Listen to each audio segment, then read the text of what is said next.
نحمده ونصلي على رسوله الكريم أما بعد. أعوذ بالله من الشيطان الرجيم. بسم الله الرحمن الرحيم.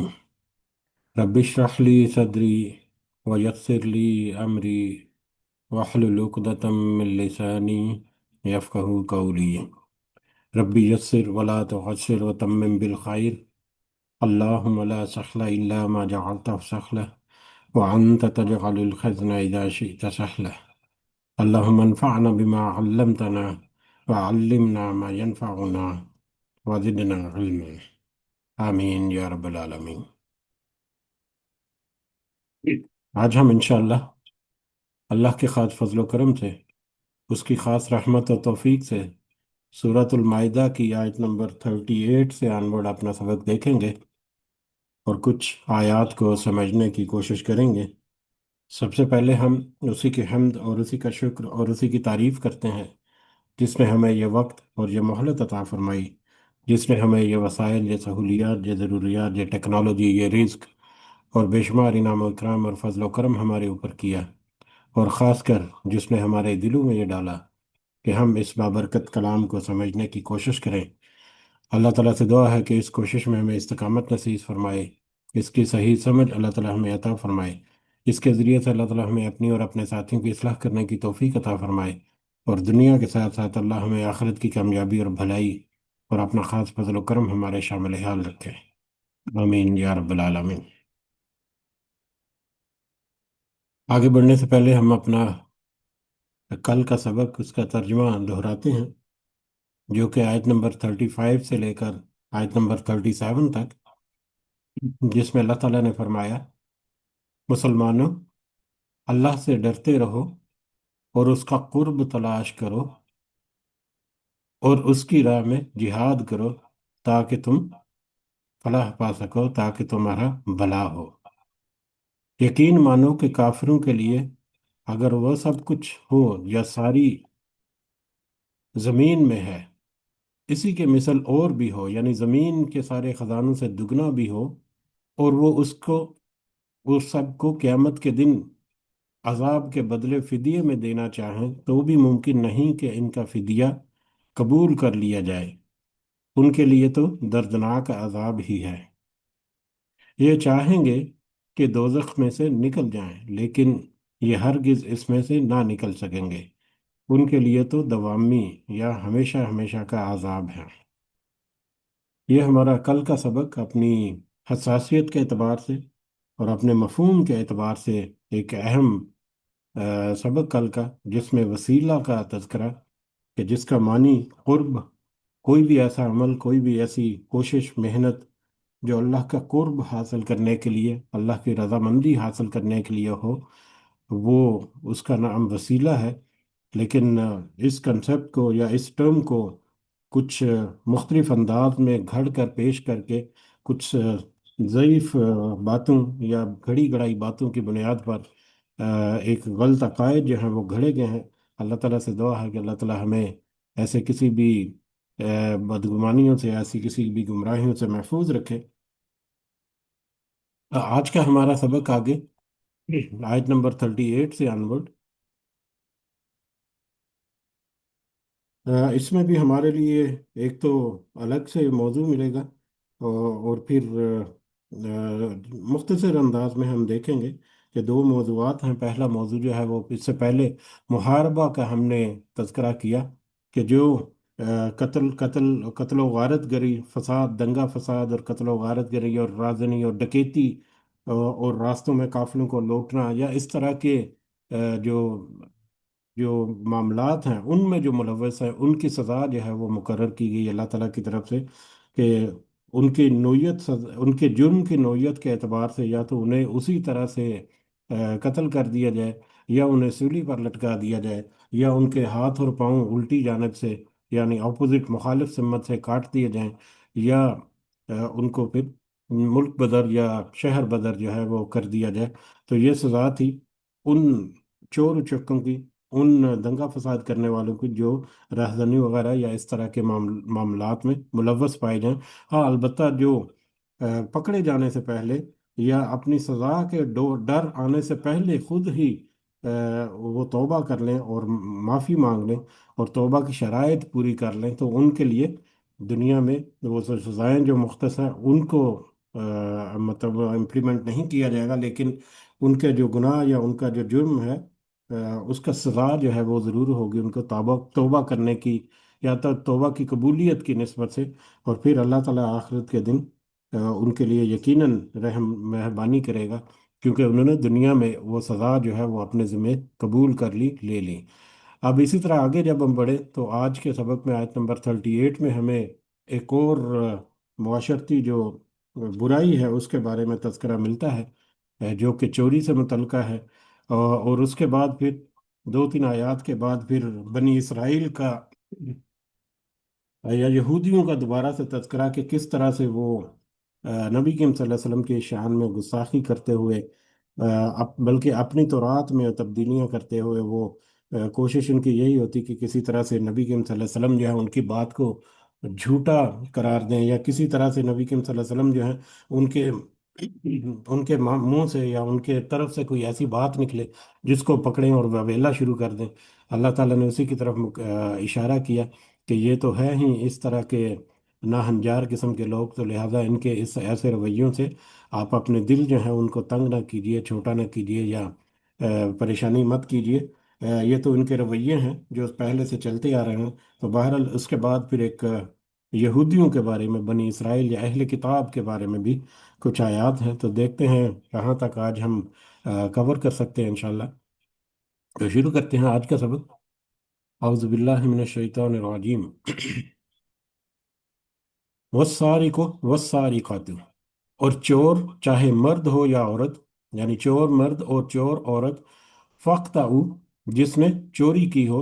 सरका जो है वो चोरी करना, छुपा कर किसी को, किसी चीज़ को छुपा कर अपने कब्जे में ले लेना, किसी दूसरी की मिल्कियत या दूसरे का हक को छुपा कर उसको अपनी मिल्कियत में ले लेना, ये चोरी कहलाता है। और ये आम टर्म है जो इस्तेमाल होती है। चोरी और डाका में हमें फ़र्क पता है कि डाका जो है वो गन पॉइंट पर या ज़ोर ज़बरदस्ती से छीन कर झपट कर ले जाना, इस तरह की सारी वारदातें डाका हैं, जिनका तज़किरा जो है वो मुहारबा में हुआ था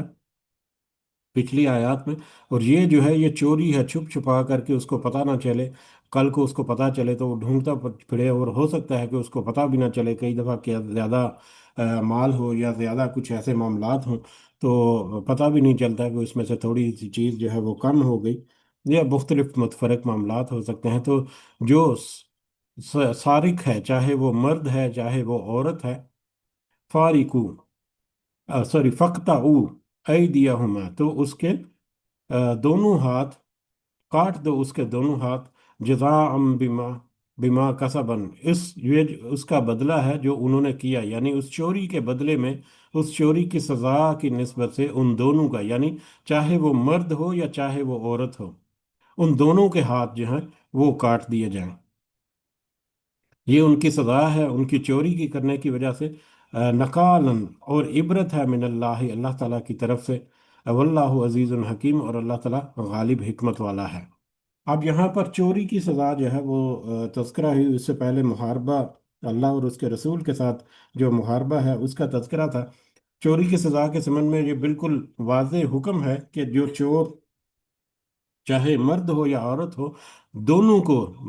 मतलब औरत को उसकी औरत होने की वजह से रियायत नहीं मिलेगी, मर्द को उसके अमीर गरीब होने की वजह से रियायत नहीं मिलेगी। दोनों इस बात के हकदार हैं कि उनका हाथ जो है वो काट दिया जाए अगर वो चोरी करते हैं। ये उनकी सज़ा है दुनिया के उनके जुर्म के कफारे में। अब यहाँ पर एक दो चीज़ें जो हैं वो हमारे लिए अहम हैं, जिनका हमें इस चोरी के ज़िमन में हम कंसिडर करें। एक तो ये है कि चोरी जब की जाती है, जब चोर जो है उसको जब अदालत में पेश हुआ और उसकी चोरी उसके ऊपर साबित हो गई, तो उसका हाथ काटा जाता है, एक हाथ काटना जिसका हुक्म है। और वो एक हाथ भी पहली दफ़ा अगर चोरी करेगा तो वो दायां हाथ जो है वो उसके जो कलाई है वहाँ से उसको काटा जाएगा, ना कि दोनों हाथ। या जो अरबिक जो लिंग्विस्टिक है उसमें हाथ में वो फिर कोहनी और बाजू का काफ़ी सारा हिस्सा जो है वो भी शामिल होता है, तो लिहाजा اس کی کلیریفیکیشن ہمیں روایات سے ملتی ہے کہ وہ ہاتھ جو ہے پہلی دفعہ اگر کرے گا تو وہ دایاں ہاتھ اس کی کلائی سے کاٹا جائے گا، یہ اس کی سزا ہے۔ اس کی مختلف طرح کی روایات جو ہیں وہ ہمیں مل سکتی ہیں۔ دوسرا اہم کہ چوری کی سزا دینے کی ضرورت یا اس کی سزا جو ہے، اس کی اہمیت جو ہے وہ ہمارے معاشرے میں بہت زیادہ ہے۔ جرم کو روکنے کے لیے، اس کی توبہ کو اس کے دنیا میں اس کی کفارہ بننے کے لیے، تاکہ آخرت میں اللہ تعالیٰ اس کے اوپر رحم کرے، تو یہ چوری کی سزا جو ہے وہ مختلف پہلوؤں سے اگر دیکھا جائے تو اس کی امپلیمنٹ کرنا جو ہے وہ انتہائی اہم ہے۔ جیسا کہ ہمیں ایک روایت سے پتہ چلتا ہے، گو کہ آگے جا کر مختلف موضوعات ہمارے سامنے آتے ہیں اس ضمن میں، لیکن یہ شروع میں یہ بات جو ہے وہ مطلب ہم کر لیتے ہیں کہ ایک روایت ہے جو کہ نسائی میں ہے کہ چور کی چوری جب عدالت میں ثابت ہو جائے تو اس کا ہاتھ ضرور کاٹنا چاہیے۔ اس روایت میں جو نسائی میں ہمیں ملتی ہیں، اس میں حضرت صفوان رضی اللہ تعالیٰ عنہ، حضرت صفوان بن بن امیہ، ایک دفعہ وہ مسجد میں اپنی چادر کا تکیہ بنا کر اپنے سر کے نیچے رکھ کر سوئے ہوئے تھے کہ ایک شخص آیا اور آہستہ آہستہ سے اس نے وہ چادر ان کے سر کے نیچے سے سرک لی یا کھینچ لی۔ اتنے میں صفوان بن امیہ کو بھی جاگ آ گئی، اور وہ اسے پکڑ کر رسول اللہ صلی اللہ علیہ وسلم کے پاس لے آئے۔ آپ صلی اللہ علیہ وسلم نے اس کا ہاتھ کاٹنے کا حکم دے دیا۔ اس پر صفوان رضی اللہ تعالیٰ عنہ کو اس آدمی پر ترس آ گیا، اور وہ کہنے لگے کہ یا رسول اللہ صلی اللہ علیہ وسلم، میں اس کا قصور جو ہے معاف کرتا ہوں۔ تو آپ صلی اللہ علیہ وسلم نے فرمایا، اے ابو وہب، تم اسے اپنے تم اسے تم نے اسے ہمارے ہاں لانے سے پہلے کیوں نہ معاف کیا؟ پھر آپ صلی اللہ علیہ وسلم نے اس کا ہاتھ کٹوا دیا۔ یعنی جب عدالت میں پیش ہو گیا معاملہ اور اس کا جرم ثابت ہو گیا، تو اس کے بعد اس کی معافی نہیں ہے، اس کے بعد اس کی سزا ہے۔ عدالت میں آنے سے پہلے اگر عدالت سے باہر ہی تو اس کو معاف کر دیا جائے، یا وہ توبہ کریں، وہ جو چور ہے، تو پھر اس کو معاف جو ہے وہ کیا جا سکتا ہے۔ لیکن عدالت میں اگر وہ آ گیا اور اس کا جرم ثابت ہو گیا تو پھر اس کے اوپر سزا جو ہے وہ لازم ہے، جیسا کہ ہمیں اس روایت سے ملتی ہے۔ اب یہ چوری جو ہے وہ کرنا، اس کی سزا دینا جو ہے، اس کے بارے میں بخاری میں بھی ایک روایت ہے حضرت ابو ہریرہ رضی اللہ تعالیٰ عنہ سے کہ رسول اللہ صلی اللہ علیہ وسلم نے فرمایا، جب بھی کوئی چوری کرنے والا چوری کرتا ہے تو وہ اس وقت مومن نہیں رہتا۔ یعنی چور جو ہے وہ اپنی آ، وہ کنڈیشن، وہ کیفیت، جس حالت میں وہ یہ کام کر رہا تھا، چوری کا ارادہ کر رہا ہے، چوری کے لیے جدوجہد کر رہا ہے، کوشش کر رہا ہے، جو بھی وہ کر رہا ہے، اور پھر وہ چوری کر لیتا ہے، تو وہ ایسی کنڈیشن میں ہوتا ہے کہ وہ مومن نہیں ہوتا، وہ اس حالت میں کافر ہی گویا کہ شمار ہوتا ہے۔ اور اسی طرح سے بخاری اور مسلم کی ایک اور روایت حضرت ابو ہریرہ رضی اللہ تعالیٰ عنہ سے مروی ہے کہ رسول اللہ صلی اللہ علیہ وسلم نے فرمایا، اللہ تعالیٰ چور پر لعنت کرے کہ انڈا چراتا ہے تو اس کا ہاتھ کاٹ دیا جاتا ہے، اور رسی چراتا ہے تو اس کا ہاتھ کاٹ دیا جاتا ہے۔ یعنی نبی کریم صلی اللہ علیہ وسلم نے بھی چور پر، چاہے وہ چھوٹی موٹی چوری ہی کیوں نہ کرے، اس کے اوپر لعنت فرمائی کہ اللہ تعالیٰ ایسے چور کے اوپر لعنت فرمائے۔ اب چوری کرنے کے بارے میں ایک دو جو اہم پوائنٹس ہیں کہ کتنا نصاب یا کتنی اماؤنٹ یا کتنی مالیت کی کوئی چوری کرے تو اس کے اوپر سزا جو ہے وہ اس کو ضرور دینی چاہیے، اور کتنی اماؤنٹ یا کتنی مالیت ہے کہ اگر اس کی وہ چوری اس سے کم ہو تو پھر اس کے لیے تھوڑا سا کہہ لیں کہ وہ چوری کی سزا ہاتھ کاٹنا جو ہے وہ نہیں ہے۔ تو اس کے بارے میں مختلف طرح کی روایات ہمیں ملتی ہیں۔ ایک روایت جو ہے، یا ایک جو ہے نبی کریم صلی اللہ علیہ وسلم کا ایک حکم، یا ان کی ایک بات جو ہے کہ نبی کریم صلی اللہ علیہ وسلم نے فرمایا کہ ایک ڈھال کی قیمت سے کم کی چوری میں ہاتھ نہ کاٹا جائے۔ ایک ڈھال، یہ جو ڈھال ہوتا ہے، اپنے آپ کو تیر وغیرہ تلوار کے جو وار ہے اس سے بچانے کے لیے، تو ڈھال جو ہے، ایک ڈھال کی قیمت سے کم اگر کسی چیز نے چوری کی ہے تو اس کا ہاتھ نہ کاٹا جائے۔ لیکن یہ ڈھال کی قیمت کیا ہے، اس کے بارے میں مختلف جو مطلب ہمارے سلف ہیں ان میں کچھ اختلاف ہے، جیسا کہ حضرت عبداللہ بن عباس رضی اللہ تعالیٰ عنہ جو ہیں ان کے نزدیک ایک ڈھال کی قیمت 10 درم ہے۔ ابن عمر رضی اللہ تعالیٰ عنہ جو ہیں ان کے نزدیک ایک ڈھال کی قیمت جو ہے وہ 3 درم ہے۔ حضرت انس بن مالک کے مطابق یہ ڈھال کی قیمت جو ہے وہ 5 درم کے برابر ہے۔ اور اسی طرح سے حضرت عائشہ رضی اللہ تعالیٰ عنہ کی ان کے جو مطابق یہ ایک ڈھال کی قیمت جو ہے وہ تقریباً ایک چوتھائی دینار جو ہے وہ ہے۔ تو اس اعتبار سے کیونکہ وہ ڈھال کی قیمت جو ہے اس میں تھوڑا سا اختلاف ہے، ہو سکتا ہے اس کی کوالٹی یا اس کے دیگر خصوصیات جو ہیں ان کی وجہ سے ہو، تو اس وجہ سے جو ڈھال کی جو چوری کی جو قیمت ہے کہ کتنی مالیت کے پر وہ چوری کرے تو اس کا ہاتھ کاٹ دینا چاہیے، اس سے کم ہو تو اس کا ہاتھ نہیں کاٹ جانا چاہیے، اس کی وجہ سے اس کا اختلاف ہے۔ اور مختلف ہمارے جو امام ہیں، امام ابو حنیفہ، امام شافعی، مالکی وغیرہ، ان کے نزدیک یہ اختلاف جو ہے وہ انہی روایات کی بنیاد پر ہے۔ تو بہرحال چوری کی قیمت جو ہے وہ معمولی ہے۔ اکثر جو مفسرین ہے وہ پھر ربع دینار جو ہے، چوتھائی دینار جو ہے، اس کو وہ کاؤنٹ کرتے ہیں کہ اگر چوتھائی دینار کے برابر کسی نے چوری کی تو اس کا وہ حقدار ہے یا وہ جرم جو ہے اس کے اوپر ثابت ہو جائے تو اس کی سزا جو ہے اس کے اوپر امپلیمنٹ ہو جاتی ہے، لاگو ہو جاتی ہے۔ اس کے علاوہ کچھ ایسی چیزوں کا بھی اللہ نبی کے صلی اللہ علیہ وسلم نے تذکرہ کیا کہ جن کی چوری اگر ہو یا کوئی کرے بحالت مجبوری تو اس کا ہاتھ جو ہے وہ نہ کاٹا جائے۔ یہ عام حالات میں اگر بڑے پیمانے پر کوئی کرتا ہے تو اس کا معاملہ جو ہے وہ تو قاضی ہی دیکھے گا، جیسا کہ پورا کا پورا گودام ہی لوٹ لیا یا پورے کا پورا کھیپ جو ہے وہی لوٹ لی۔ لیکن چھوٹی موٹی معاملات میں مثلا نبی کریم صلی اللہ علیہ وسلم کا ایک فرمان ہے کہ قطع فی ثمر لا قطع فی ثمرۃ ولا کسر، یعنی پھل اور ترکاری کی چوری میں ہاتھ نہ کاٹا جائے۔ اسی طرح سے نبی کریم صلی اللہ علیہ وسلم نے مختلف مواقع پر حکم دیا کہ کھانے کی چوری اگر کسی نے کی تو اس پر بھی ہاتھ نہ کاٹا جائے۔ حضرت عائشہ رضی اللہ تعالیٰ عنہ کی حدیث ہے کہ حقیر چیزوں کی چوری میں نبی کریم صلی اللہ علیہ وسلم کے زمانے میں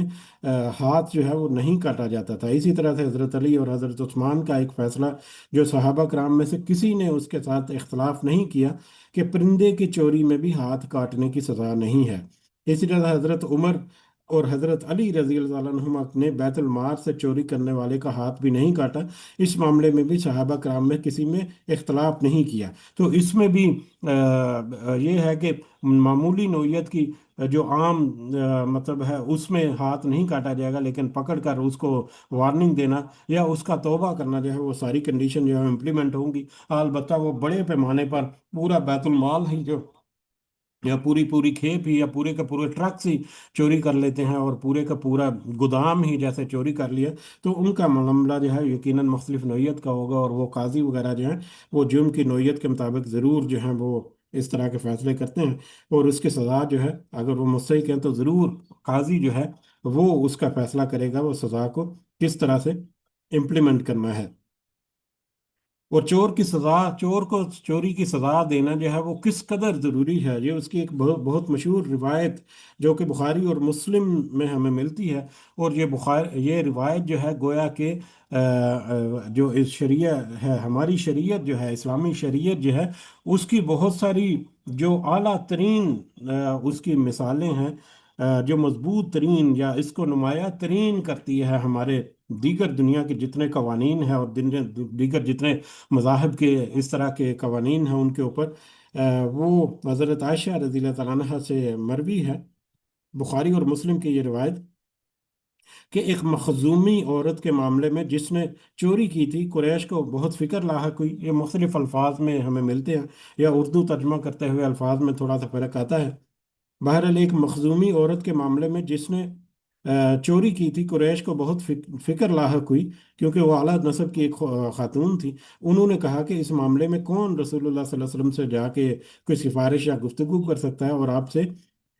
سفارش کرنے کی جرت کون کر سکتا ہے سوائے رسول اللہ صلی اللہ علیہ وسلم کے محبوب لاڈلے اسامہ کے۔ تو حضرت اسامہ رضی اللہ تعالیٰ عنہ نے رسول اللہ صلی اللہ علیہ وسلم سے سفارش کر دی۔ اس پر آپ صلی اللہ علیہ وسلم نے فرمایا، کچھ روایات میں ہے تو کہ وہ تو بہت غصے میں آ گئے نبی کریم صلی اللہ علیہ وسلم، اور فرمایا، کیا تم حدود اللہ میں سے ایک حد میں سفارش کرتے ہو؟ پھر آپ کھڑے ہو گئے اور آپ نے خطبہ دیتے ہوئے فرمایا، اے لوگو، تم سے پہلے کے لوگ اسی وجہ سے گمراہ ہوئے کہ وہ जब कोई शरीफ यानी कोई बड़ा गुनाह करता, चोरी करता, तो उसे छोड़ देते, और जब कोई कमजोर आदमी चोरी करता तो उस पर हद कायम कर देते थे। अल्लाह की कसम, अगर फातिमा बिनते मोहम्मद सल्लल्लाहु अलैहि वसल्लम भी चोरी करती तो मोहम्मद उसका हाथ काट देते। चुनांचे उस रसूलुल्लाह सल्लल्लाहु अलैहि वसल्लम ने उसका हाथ काटने का हुक्म दिया, और उसका हाथ जो है वो काट दिया गया। इसी रिवायत में आगे आता है, जो कि अगली आयत के ज़मन में हम सपोर्टिंग के तौर पर दोबारा से तज़किरा करेंगे, कि जब उसका हाथ काट दिया गया तो उसके बाद वो मेरे पास यानी हज़रत आयशा रज़ी अल्लाह तआला अन्हा के पास आया करती थी वो औरत, और मैं उसकी ज़रूरत को रसूलुल्लाह सल्लल्लाहु अलैहि वसल्लम तक पहुंचा दिया करती थी, और उसने तौबा की, और उसकी तौबा जो है वो भी बहुत अच्छी थी। यानी उस औरत का हाथ काटने के बाद उसने तौबा भी की। हज़रत आयशा रज़ी अल्लाह तआला अन्हा के पास भी आती थी, और उनके ज़रिए से हज़रत नबी करीम सल्लल्लाहु अलैहि वसल्लम जो है उन तक उनकी कुछ ज़रूरियात जो हैं वो भी पहुंचा करती थी, और उसने तौबा भी अच्छे अंदाज में की, और तौबा भी उसकी यकीनन अल्लाह ताला ने कबूल की होगी। तो ये रिवायत जो है, नबी करीम सल्लल्लाहु अलैहि वसल्लम का ये हुक्म गोया कि पूरा हमारा जो इस वक्त के कवानीन है, जिसमें किस तरह से मामलात जो हैं उनको हेर फेर किया जाता है, और किस तरह से चोर को छोड़ा जाता है, और किस तरह से उनके साथ मतलब मामलात किए जाते हैं आजकल, ना सिर्फ थर्ड वर्ल्ड कंट्रीज में बल्कि डेवलप कंट्रीज जिनको हम कहते हैं, जिनको हम अखलाकियात का बड़ा पासदार कहते हैं, उसमें भी अगर हम देखें तो यही मामलात चलते हैं कि चोर के साथ उसने चोरी की तो बड़ा ही उसके साथ साइस्ता सलूक किया जाता है, इंसानी हकूक की बुनियाद पर, जज्बात की बुनियाद पर। जबकि चोर को चोरी की सजा देना ये एक ऐसा अमल है कि अगर इसको एक दफ़ा इम्प्लीमेंट कर दिया जाए किसी इलाके में या माशरे में, तो वहाँ पर जो इस तरह के जो जुराइम है उनकी जो जो जो तनासब है वो कैसे नीचे गिरेगा, उसका तो हम उसी वक्त अंदाज़ा कर सकते हैं जब वो सज़ा को प्रैक्टिकली इम्प्लीमेंट किया जाए। लेकिन अफसोस के साथ कि बहुत सारे मुख्तलिफ मामलात जो हैं हमारे मामलात चलते हैं। अल्लामा इकबाल से मगरब में ही उनसे एक दोस्त ने पूछा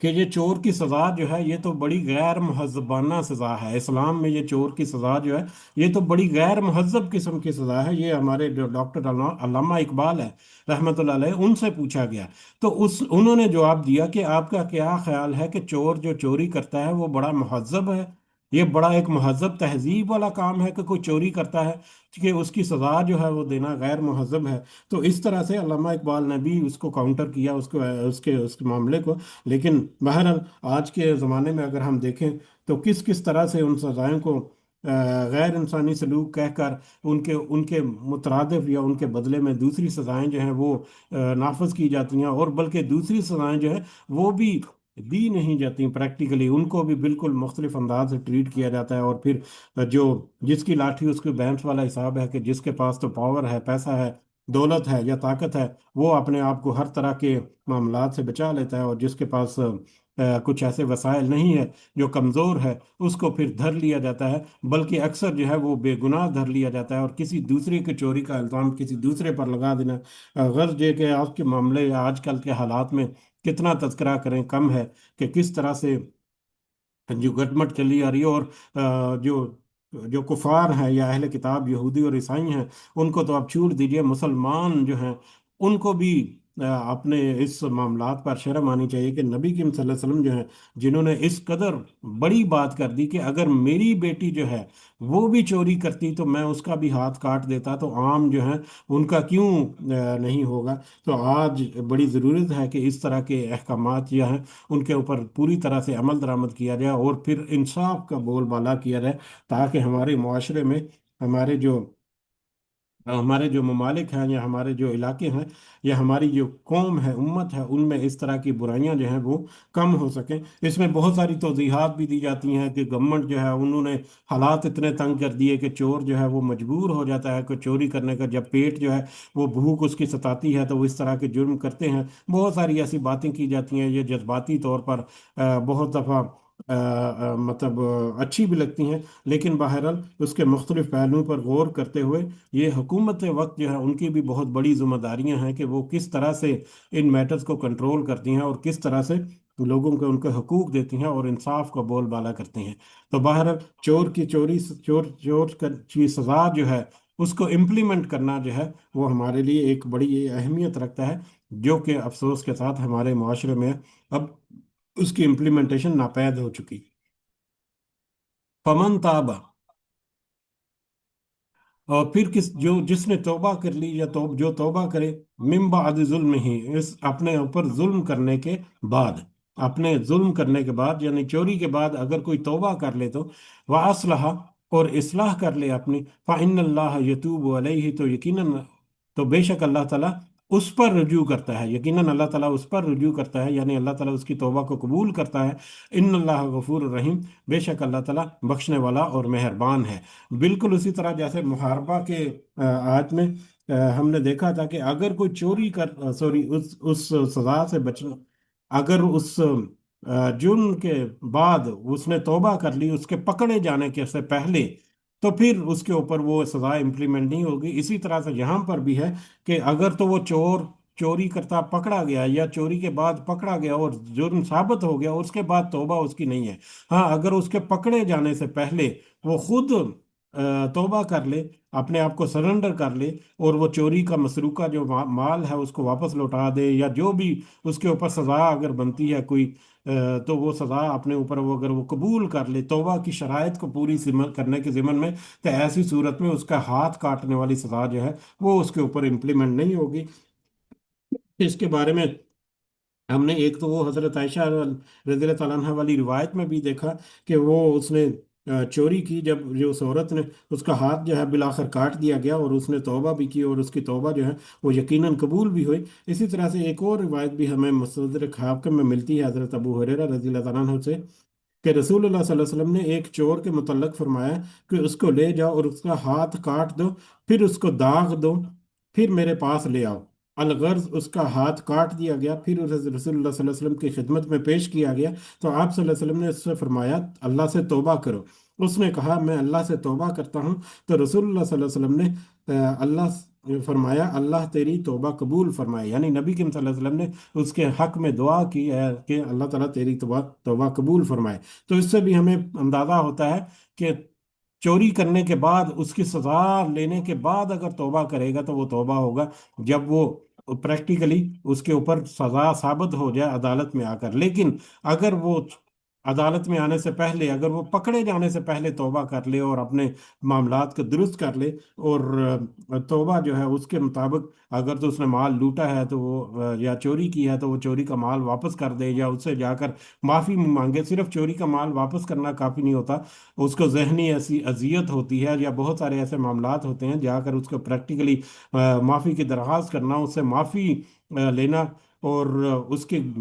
کڑوی باتیں ہیں وہ سن کر اس کو برداشت کرنا، بہت ساری چیزیں امپلیمنٹ ہوتی ہیں اس میں۔ پھر اللہ کے حضور وعدہ کرنا کہ ہم دوبارہ اس طرح سے میں نہیں کروں گا۔ تو یہ ساری چیزیں جو ہے یہ جمع کر کے جب اس نے توبہ کی، تو اس کے بعد اگر پکڑا بھی گیا، یا اگر وہ اس طرح کے معاملات ہو بھی گئے، تو اس میں وہ چوری کی سزا جو ہے ہاتھ کاٹنے والی، وہ اس کے اوپر امپلیمنٹ نہیں ہوگی، لیکن توبہ کی شرائط پوری کی ہونی لازم ہے۔ تو گویا کہ اگر ہم اس میٹر کو دیکھیں، یہاں پر چوری کی سزا میں توبہ کا یا تذکرہ ہے، یا پہلے محاربہ کا معاملہ جو ہے اس میں بھی توبہ کے بارے میں تقریباً ایک ہی طرح کا ہمیں قانون جو ہے وہ ملتا ہے، یا ایک ہی طرح کا معاملہ ہمیں ملتا ہے۔ تو اس سے ہمیں یہ اندازہ ہوتا ہے کہ یہ توبہ جو ہے صرف گناہ سے روکنے کے لیے نہیں، کہ جس نے توبہ کی وہ ہمیشہ کے لیے گناہ سے رکے گا، بلکہ زندگی دنیا میں اس کے گناہ کا کفارہ ہوگا۔ وہ توبہ کرنا جو ہے وہ دنیا کی زندگی میں اس کا کفارہ ہوگا، اگر اس نے اپنے اوپر سزا لے لی۔ اسی طرح سے یہ سزائیں جو امپلیمنٹ ہوتی ہیں محاربہ کے کیس میں، یا مطلب چوری کے کیس میں جو سزا جس کو دے دی گئی، وہ بھی گویا کہ دنیا کی زندگی میں اس کا کفارہ ہوگا۔ آخرت میں پھر اللہ تعالیٰ اس کے ساتھ کیسے کرے گا معاملہ، وہ اللہ تعالیٰ کے اوپر ہے۔ تو لہذا مطلب توبہ جو ہے اس کا کرنا جو ہے وہ ضروری ہے۔ اگر اس کسی کے اوپر سزا امپلیمنٹ ہو بھی گئی تو ایسی صورت میں بھی اس کو ضرور توبہ کرنا چاہیے، تاکہ دوبارہ سے وہ نہ کرے۔ اگر کسی چور کا ایک دفعہ ہاتھ کاٹ دیا گیا اور پھر سے وہ دوبارہ سے اسی طرح سے معاملات کرتا ہے، تو یقیناً اس کا دوسرا ہاتھ کاٹنے کی باری ہوگی اگلی دفعہ۔ تو اس لیے چوری جو ہے وہ اس کی سزا، یا اس کی توبہ کرنا، اس کے معاملات جو ہیں وہ ہمارے معاشرے میں یا ہماری روزمرہ کے معاملات میں بڑی اہمیت رکھتے ہیں۔ اس طرح کے ताकि हम इस तरह के दंगा फसाद और इस तरह के मामलात से हमारे माशरे जो हैं वो महफूज हो। अलम तअलम अन्नल्लाह लहू मुल्कु समावाति वल अर्ज़ि, क्या तुम नहीं जानते कि बेशक अल्लाह ताला उसी के लिए है आसमानों और ज़मीन की बादशाही। अब सजा देने की निस्बत कि उसको सजा जरूर दो। हाँ, अल्लाह ताला अगर अगर वो तौबा करता है तो अल्लाह ताला उसकी तौबा कबूल करता है। अगर उसने दुनिया में कंडीशन पूरी की कि तुम्हें ये जहन नशीन रखना चाहिए कि ज़मीन और आसमान यानी इस कायनात की बादशाही जो है वो अल्लाह ताला की है, जो कुछ इस कायनात में है उसकी मलकियत, उसकी असल इख्तियार जो है वो अल्लाह ताला के पास है। युअज़्ज़िबु मन यशा, वो जिसको चाहे अजाब देता है। वह यगफिर लिमन यशा, जिसे वो चाहे माफ़ कर देता है। वल्लाहु अला कुल्ली शैइन कदीर, और वो हर चीज़ पर कादिर है, हर चीज़ पर कुदरत रखता है। या अय्युहर रसूल, ए रसूल सल्लल्लाहु अलैहि वसल्लम, ला यहज़ुनका, मत आप गम करें अल्लाज़ीना युसारिऊना फिल कुफ्री, उन लोगों के बारे में जो कि कुफर में जल्दी करते हैं। मिनल्लाज़ीना, अब यहाँ पर इस आयत में हमें दो पहलू जो है वो नजर आते हैं। एक तो पहलू जो है पहले अभी हमने पढ़ा कि नबी करीम सल्लल्लाहु अलैहि वसल्लम को यहाँ पर अल्लाह ताला की तरफ से एक तसल्ली दी जा रही है कि आप ये जो ये मुशरकीन और ये जो खासकर अहले किताब और अहले किताब में से भी यहूदी जो हैं, इनके मामलात में आप अपने दिल को छोटा ना करें या दिल को गमगीन ना करें। क्योंकि नबी करीम सल्लल्लाहु अलैहि वसल्लम जो है वो बहुत परेशान होते थे। पहले तो वो मक्का में रहते जब, तो वहां पर मुशरकीन के रवैये से परेशान होते कि इतनी सादा से सादी बातें अक्सर उनकी समझ में भी आती हैं, पढ़े लिखे लोग हैं, वो इन बातों को अच्छी तरह से समझते हैं, लेकिन क्यों उन बात के ऊपर गौर नहीं करते और अपनी इस्लाह नहीं करते। और मदीना में जब आए तो उन मुशरिकीन के अलावा मदीना के दीगर मुशरिकीन कबाइल जो हैं वो भी शामिल हो गए, और फिर अहले किताब यहूदी और ईसाई जो हैं, बल्कि यहूदियों और ईसाइयों के बारे में तो और भी ज़्यादा नबी करीम सल्लल्लाहु अलैहि वसल्लम को गम जो है वो होता है कि वो तो किताब के हामिल हैं, उनके पास तो पहले रसूल और किताबें आ चुकी, इसके बावजूद और उनके पास सारी निशानियां भी मौजूद हैं, लेकिन फिर भी वो बात नहीं सुनते और फिर ईमान जो है उसको कबूल नहीं करते। तो इस पर एक तो नबी करीम सल्लल्लाहु अलैहि वसल्लम को एक तसल्ली दी जा रही है कि आप इनके मामले में गमगीन न हों। और दूसरा, उनका रवैया जो है वो उसका तज़किरा है कि उन्होंने जो तखरीफ की आपने अपनी किताबों में, और वो उनकी तखरीफ का एक मकसद जो है वो तो अपने मामलात को, उनके बहुत सारे बेनिफिट्स है जिनको लेना था। दूसरा, आज जो है वो आप नबी करीम सल्लल्लाहु अलैहि वसल्लम के पास कुछ मामलात को भेजते हैं या नबी करीम सल्लल्लाहु अलैहि वसल्लम को टेस्टिफाई करने की कोशिश करते हैं कि किसी तरह से नबी करीम सल्लल्लाहु अलैहि वसल्लम कोई ऐसा हुक्म दे दें जो उनकी किताबों में नहीं है। सबसे जो बेहतरीन मिसाल जो है वो जिना के बारे में दो तीन उसकी रिवायात जो हमें मिलती हैं मुख्तलिफ मौके पर या मुख्तलिफ वाक़यात हुए, उनमें तकरीबन वाक़या जो है वो वाक़यात मुख्तलिफ है, लेकिन जो मामला जो है वो एक ही बनता है कि उन्होंने जानी जो मर्द हो या औरत, उसकी सज़ा में जो रजम की सज़ा थी उनकी किताब में तौरात में, उसमें तब्दीली करके उसमें सिर्फ कोड़े मार कर मुंह कोला करके उसको घुमाना फिराना या इस तरह तक महदूद कर दिया था। और उसकी वजह जो है वो हमने पहले एक दो दफ़ा तज़किरा की। उसकी वजह से वो जब ऐसे केसेस जो है वो कभी कभी कभी वो नबी करीम सल्लल्लाहु अलैहि वसल्लम की खिदमत में भी ले आते थे कि आप इसके बारे में फैसला कीजिए। और उसका उसकी वजह यह है कि जब वो मुआहदे हुए, नबी करीम सल्लल्लाहु अलैहि वसल्लम ने जो एग्रीमेंट्स किए थे वो मुख्तलिफ कबीलों से या मुख्तलिफ वहाँ पर जो लोग थे उनसे, उनमें यहूदियों और ईसाइयों के साथ भी जो वादा था और जो मुआहदा था, वो उन मुआहदे में वो यहूदी और ईसाई जो हैं वो इनके ताबे नहीं थे, लेकिन इनके साथ एक एग्रीमेंट था, दिफाई मुआहदा था। उस दिफाई मुआहदे तहत एक ये भी था कि अगर वो अपने जो मामलात हैं उनको अपने कवानीन के मुताबिक डील करना चाहें तो उसमें उनके लिए पूरी आज़ादी है, लेकिन अगर वो अपने मामले चाहें तो वो जो मदीना की रियासत उस वक़्त कायम हुई नबी करीम सल्लल्लाहु अलैहि वसल्लम के लीडरशिप में, उसमें भी वो कैसल के अपने मामलात जो हैं वो ट्रांसफ़र कर सकते हैं कि नबी करीम सल्लल्लाहु अलैहि वसल्लम जो है वो उनके मैटर को देखें। अगर वो अपने फैसलों को खुद करने की बजाय नबी करीम सल्लल्लाहु अलैहि वसल्लम को इंडोर्स करने के लिए कहते हैं या उनकी तरफ वो भेजते हैं, तो फिर नबी करीम सल्लल्लाहु अलैहि वसल्लम का फैसला जो है उसको कबूल किया जाएगा। ये यानी कि उस वक्त की कह लें कंडीशन या एक यूनिवर्सल रूल भी है। आज भी जहाँ पर इस्लामी हुकूमतें हैं वहाँ पर अगर मामलात अपनी शरीयत के मुताबिक अपने मामलात कवानीन के मुताबिक करें तो उनमें उनकी मर्जी है, लेकिन अगर वो इस्लामी रियासत के तहत जो कायम अदालतें हैं उनमें लेकर आएंगे, तो फिर उनको उन अदालतों के फैसले जो है वो मानने पड़ेंगे। तो ये यही जो है उस वक्त सिलसिला था। तो इसलिए वो कभी कभार नबी करीम सल्लल्लाहु अलैहि वसल्लम के पास कुछ मामलात जो है भेज देते, ये टेस्ट करने के लिए दोनों तरफ से, यानी दोगलापन जो है उसकी हद देखें। तो एक तो ये कि अगर तो, यानी कि यही जानी और जानिया की सजा जो है वो उनकी तौरात में तो रजम है, लेकिन उन्होंने बदल कर उसको कम कर दिया। तो नबी करीम सल्लल्लाहु अलैहि वसल्लम की खिदमत में पेश किया कि अगर तो वो कहें कि ये सजा जो है वो रजम है, तो उसके ऊपर वो वावेला शुरू कर दें कि नहीं, हमारी सजा जो है वो तो ये है कि हम तो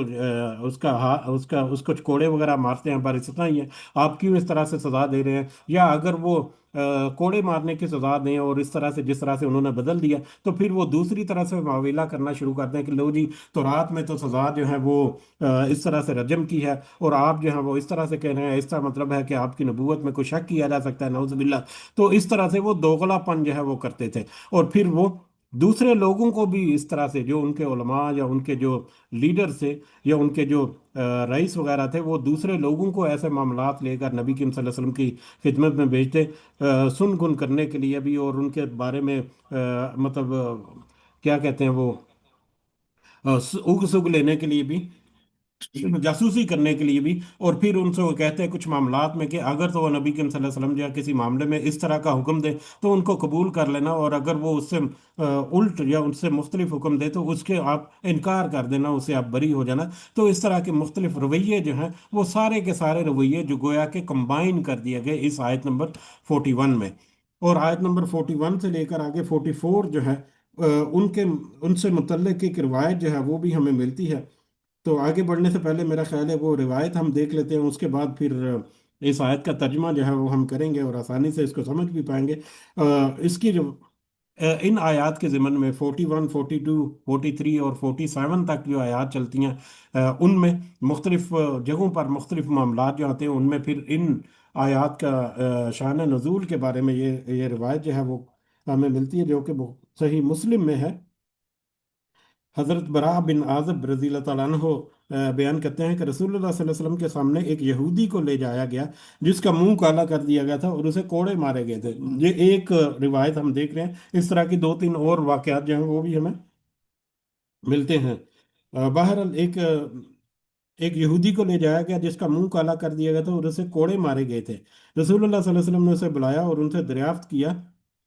कि क्या तुम अपनी किताब में जानी की यही सजा पाते हो? तो उन्होंने कहा हाँ। फिर आप सल्लल्लाहु अलैहि वसल्लम ने उनके उलमा में से एक आदमी को बुलाया और उससे दरियाफ्त फरमाया कि मैं तुम्हें अल्लाह की कसम देता हूँ जिसने मूसा अलैहिस्सलाम पर तौरात नाजिल फरमाई, बताओ क्या तुम अपनी किताब में जानी की यही सजा पाते हो? तो उस आलम ने कहा कि नहीं, और अगर आपने मुझे कसम ना दी होती तो मैं आपको ना बताता। बहरहाल हम तौरात में रजम ही की सजा पाते हैं, लेकिन हुआ यह कि हमारे शरीफ या अमीर लोग जो हैं वो जब जना की कसरत हो गई तो हमने ये किया कि किसी अमीर को जब पकड़ते तो उसे छोड़ देते, और जब किसी गरीब को पकड़ते, कमज़ोर को पकड़ते, तो उस पर हद जारी कर देते यानी सज़ा दे देते। फिर हमने सोचा कि क्यों ना हम ऐसी सज़ा पर जमा हो जाएं कि जिसको अमीर और गरीब दोनों पर नाफज किया जा सकते। चुनाचे हमने रजम की बजाय मुंह काला करना और कोड़े मारना नाफज कर दिया। ये सुनकर रसूलुल्लाह सल्लल्लाहु अलैहि वसल्लम ने फरमाया, ए अल्लाह, मैं सबसे पहले तेरे इस हुक्म को जिंदा करता हूँ, जबकि उन्होंने उसको मुर्दा कर दिया था। उन्होंने तो उसको उस हुक्म को बिल्कुल पसे पुश डाल दिया था, मुर्दा कर दिया था। मैं सबसे पहले तेरे इस हुक्म को जिंदा करता हूँ। चुनांचे आप सल्लल्लाहु अलैहि वसल्लम ने उसको रजम करने का हुक्म दिया और वो शख्स रजम कर दिया गया। इस मौका पर यह आयत नाजिल हुई, आयत नंबर 41 जो है। इसी तरह से यहूदी कहा करते थे कि मोहम्मद सल्लल्लाहु अलैहि वसल्लम के पास चलो, अगर वो तुम्हें मुंह काला करने को और कोड़े मारने को कहें तो उसे कबूल कर लो, और अगर वो रजम का फतवा दें तो उससे बचो। इस मौका पर अल्लाह ताला ने दूसरी अगली आयत जहाँ आयत नंबर 44, 45 और 47, उनका रेफरेंस जो है वो यहाँ पर मिलता है इस रिवायत में। तो इस जमन में फिर अल्लाह ताला ने मजीद वजाहत के लिए या मजीद उनके ऊपर मतलब हुक्म को मजबूत करने के लिए रजम को गोया के फैसला जो है वो सुना दिया। अल्लाह ताला ने भी कुरान मजीद में जो ये आयत जो है ये गोया के नबी करीम सल्लल्लाहु अलैहि वसल्लम के उस फैसले को या उस हुक्म को इंडोर्स भी करती हैं जिसमें सज़ा जो है वो रजम की ही सज़ा है, जो कि नबी करीम सल्लल्लाहु अलैहि वसल्लम ने नाफिज की अपनी हयात मुबारका में मुख्तलिफ मौके पर। तो इस रिवायत से, और इस तरह की एक और रिवायत हमें मिलती है, तकरीबन यही पूरा मैटर बनता है कि उसमें नबी करीम सल्लल्लाहु अलैहि वसल्लम को बुलाया गया एक मजलिस में, और वहां पर जाकर फैसला करने के लिए कहा गया, और उनको एक तकिया पेश किया गया बैठने के लिए। तो फिर हजरत अब्दुल्ला बिन सलाम उनके साथ थे, और उन नबी करीम सल्लल्लाहु अलैहि वसल्लम ने तौरात लाने का कहा, उसमें से उन्होंने वो आयत को छुपाने की कोशिश की। हजरत अब्दुल्ला बिन सलाम ने कहा कि नहीं, अपना हाथ उठा, और वो वहां पर रजम की सजा जो है वो मौजूद थी। फिर वो बहुत शर्मिंदा भी हुए, और रजम की सजा जो है वो नाफिज भी हुई। तो इस तरह से एक दूसरी रिवायत, या एक और रिवायत भी इस तरह से हमें मिलती है। तो इन सारी रिवायात को जब जमा करें, तो इस आयत की तशरीह जो है वो हमारे सामने उभर का सामने आती है। तो बहरहाल अब इसके मुताबिक हम चल बढ़ते हैं, और इस आयत का तर्जुमा जो है वो करते हैं इंशाल्लाह। औज़ु बिल्लाहि मिनश शैतानिर रजीम। या अय्युहर रसूल ला यहज़ुनका, ए रसूल सल्लल्लाहु अलैहि वसल्लम, आप ना आपको गमगीन करें अल्लाज़ीना युसारिऊना फिल कुफ्री, वो लोग जो कुफर में जल्दी करते हैं, या काफर जो कुफर में बढ़ते चले जा रहे हैं। ये अहले किताब बतौर खास यहूदी और ईसाई, उनमें से भी बतौर खास यहूदी जो हैं, ये अपने कुफर में बढ़ते जा रहे हैं, हालांकि उनके पास ईमान जो है, उनके बुनियादें जो हैं वो मौजूद हैं। मिनल्लाज़ीना कालू, उन लोगों में से कुछ ऐसे हैं, कालू जो कहते हैं आमन्ना बि अफ़वाहिम, कि हम वो अपने मुंहों से कहते हैं कि हम ईमान लाए, वलम तुमिनु मिन कुलूबिहिम, लेकिन वो दिल से ईमान कबूल नहीं करते। यानी उनमें से कुछ लोग तो ऐसे हैं जो मुनाफिक हैं, जो अपने मुंह से तो ईमान लाते हैं,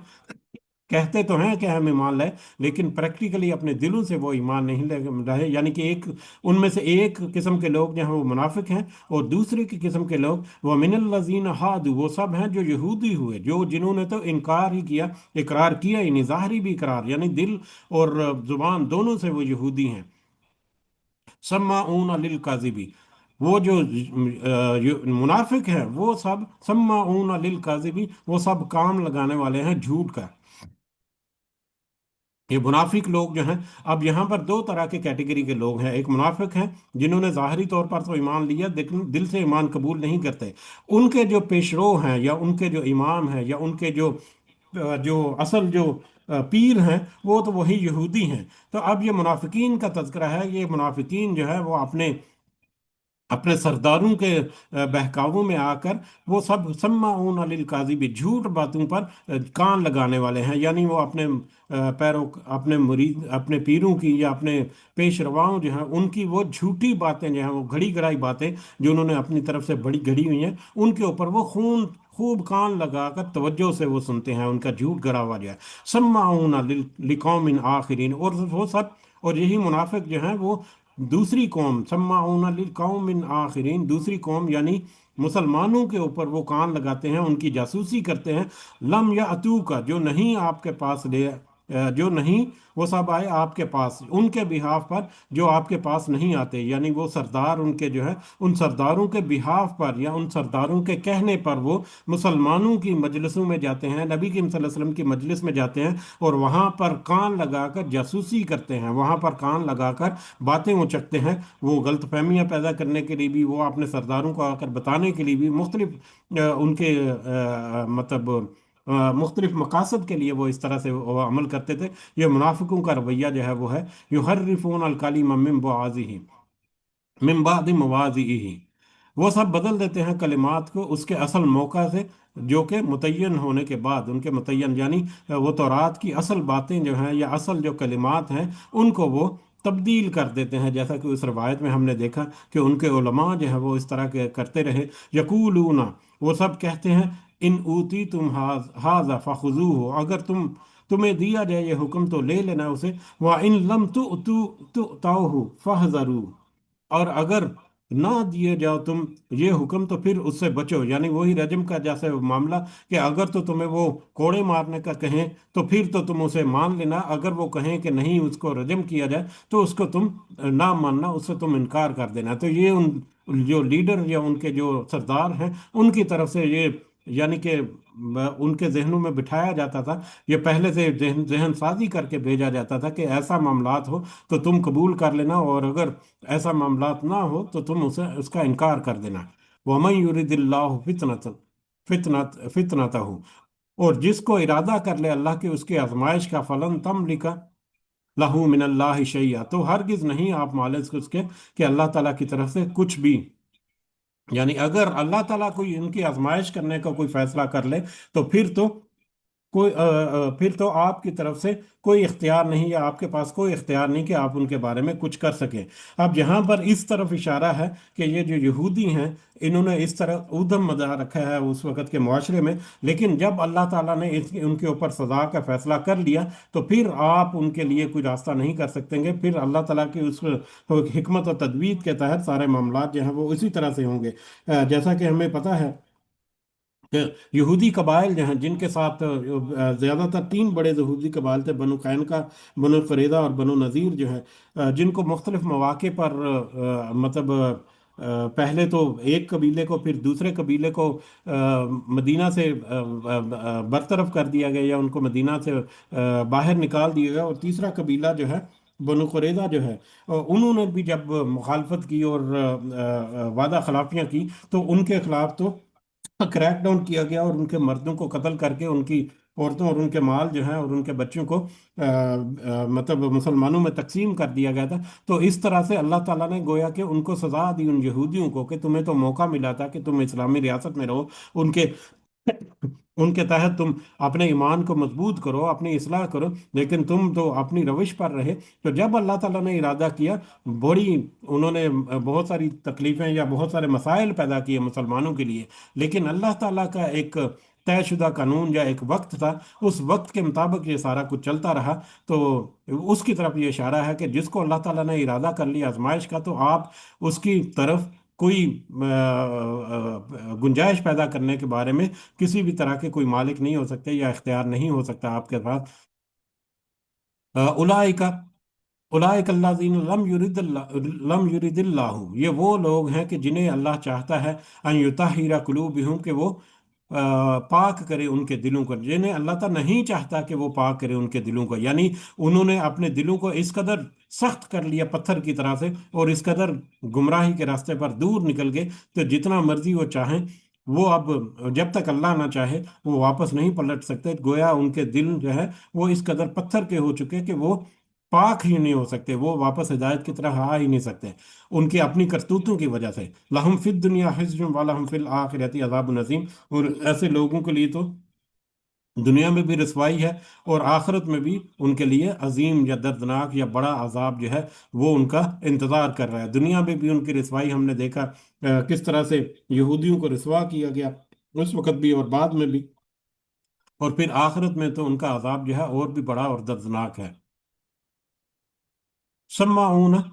लिल काजिबी, सब कान लगाने वाले हैं झूठ के लिए, अक्कालून लिस्सुख्ती, सब खाने वाले हैं हराम को। यानी वो जो कान लगाकर मुख्तलिफ तरह की बातें या जासूसी करते हैं, वो दर हकीकत वो हराम खोरी करते हैं। उनका ये हराम का काम है। यानी वो अपनी अपनी रिवायात या अपनी किताबों में उन्होंने तखरीफ की, और उस तखरीफ के मुताबिक लोगों को भड़का कर उसके लोगों को जासूसी कराते हैं, और फिर इस तरह से मुख्तलिफ मामलात करते हैं। तो ये सारे काम उनके हराम कारियां ही हैं। फ़इन जाऊका, पस अगर वो आए आपके पास, ये इस तरह के यहूदी लोग जो हैं, पस अगर वो आए आपके पास, फ़हकुम, तो आप फैसला करें,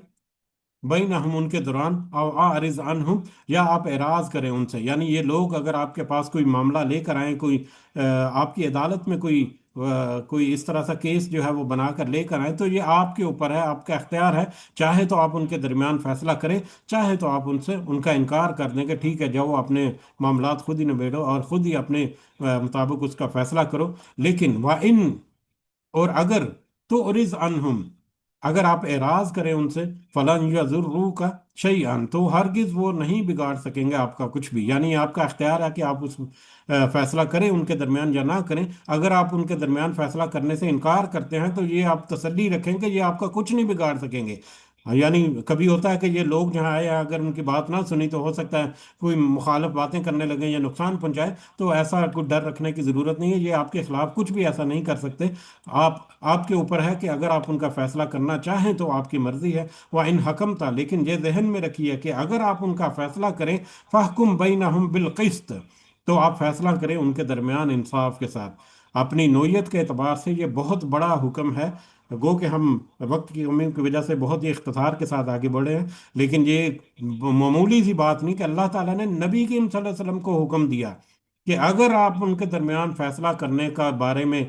کوئی ارادہ رکھتے ہیں تو پھر یہ ذہن نشین رکھیے کہ آپ کو ان کے درمیان فیصلہ جو ہے وہ انصاف کے ساتھ کرنا ہے۔ ان اللہ یحب المقسطین، کہ بے شک اللہ تعالیٰ انصاف کے ساتھ فیصلہ کرنے والوں کو یا انصاف کرنے والوں کو پسند کرتا ہے۔ جیسا کہ بخاری کی ایک روایت ہے کہ اللہ تعالیٰ کس قدر فیصلہ کرنے والوں کو، انصاف کرنے والوں کو پسند کرتا ہے۔ مسلم کی ایک روایت ہے، حضرت ابن عمر رضی اللہ تعالیٰ عنہما بیان کرتے ہیں کہ رسول اللہ صلی اللہ علیہ وسلم نے فرمایا، انصاف کرنے والے اللہ کے ہاں رحمان عز و جل کے دائیں طرف نور کے ممبروں پر ایستادہ ہوں گے، یعنی بیٹھے ہوئے ہوں گے، اور یہ واضح رہے کہ اللہ کے دونوں ہاتھ دائیں ہیں۔ یہ وہ لوگ ہیں جو اپنے فیصلوں میں انصاف کرتے تھے اور اپنے اہل و عیال میں انصاف کرتے تھے، اور جن جن کے بھی وہ والی بنے ان میں وہ انصاف کرتے تھے۔ یعنی دنیا میں مختلف طبقات کے ساتھ انصاف کرنے والے لوگ صحیح معنوں میں جو منصف رہے، ان کی جگہ جو ہے قیامت کے دن رحمان عز و جل کے دائیں طرف نور کے ممبروں پر ہوگی۔ تو یہ اس قدر بڑا ایک اجر ہے یا بڑا ایک عہدہ ہے ان لوگوں کے لیے جو دنیا کی زندگی میں حکمت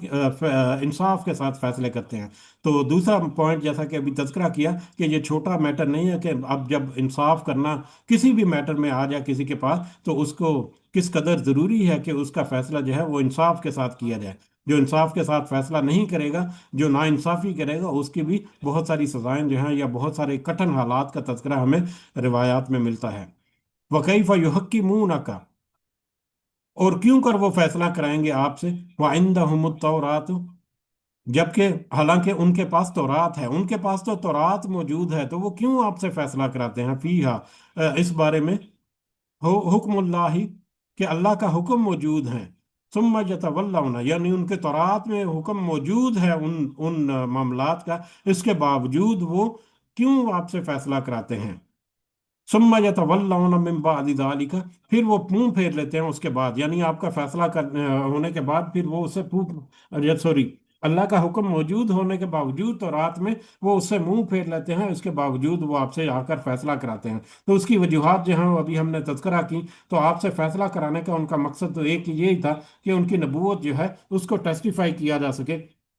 اگر تو وہ تورات کے مطابق فیصلہ کریں تو اس کا مطلب ہے وہ نبی ہیں، کنفرمڈ ہے۔ اگر وہ تورات کے مخالف جا کر فیصلہ کریں گے تو اس کا مطلب ہے الگ طریقے سے وہ واویلا کریں گے، یا مختلف طرح کی وجوہات ہیں۔ تو دوسرا اللہ تعالیٰ کے یہ یہاں پر ہے کہ ان کے پاس تو اپنے احکامات واضح طور پر ان کی کتابوں میں تورات میں موجود ہے، اس کے باوجود وہ آپ سے اگر آپ کا فیصلہ کرا رہے ہیں تو یہ بھی ایک سوچنے کی بات ہے کہ ان کے پیچھے ان کی کیا سازشیں یا ان کی کیا ارادے جو ہیں وہ چھپے ہوئے ہیں۔ ان کی طرف اللہ تعالیٰ نے یہاں پر اشارہ بھی کر دیا، وما اولئک بالمؤمنین، اور نہیں وہ ایمان لانے والے، ایسے لوگ جو ہیں وہ مومن ہو ہی نہیں سکتے جو اس طرح سے اپنی کتابوں میں تخریف کریں، اپنی منمانیاں کرتے پھریں اور اس طرح سے مخالفت کرتے پھریں دین کی، اپنے دین کی یا نبی کریم صلی اللہ علیہ وسلم کی، یا اس طرح سے معاملات میں۔ تو بہرحال یہاں پر آج کا ہمارا سبق جو ہے وہ مکمل ہوتا ہے، اس دعا کے ساتھ کہ اللہ تعالیٰ ہمیں سمجھ عطا فرمائے۔ یہاں پر آج دو موضوعات تھے، ایک تو چوری کا معاملہ، اس میں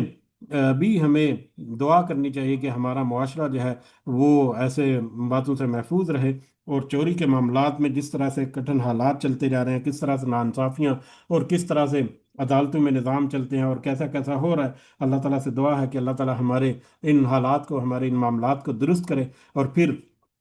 یہودیوں کے بارے میں جو تذکرہ ہوا وہ صرف ایک واقعہ کو کوٹ نہیں کیا اللہ تعالیٰ نے، یہاں پر ہمیں حکم بھی ہے یا ہمیں اس میں سے نصیحت بھی یہ ملتی ہے کہ ہمیں جو اپنی کتاب میں جو احکامات ملتے ہیں ان کے مطابق اپنے معاملات کو لے کر چلنا ہے۔ اپنی کتاب کے واضح احکامات کے باوجود اگر ہم اپنی منمانی کریں گے، اپنی مرضی سے ہم معاملات کو لے کر چلیں گے دنیا کے، چاہے وہ چھوٹے ہوں یا بڑے ہوں، تو اس کا مطلب ہے کہ ہم بھی تو انہی کے راستے پر چل رہے ہیں جو کہ یہودیوں کا راستہ تھا۔ تو لہذا اللہ تعالیٰ سے دعا ہے کہ اللہ تعالیٰ ہمیں صحیح فہم کے ساتھ ساتھ اس پہ اوپر پریکٹیکلی عمل کرنے کی بھی توفیق عطا فرمائے۔ آمین یا رب العالمین، وما علینا الا البلاغ المبین۔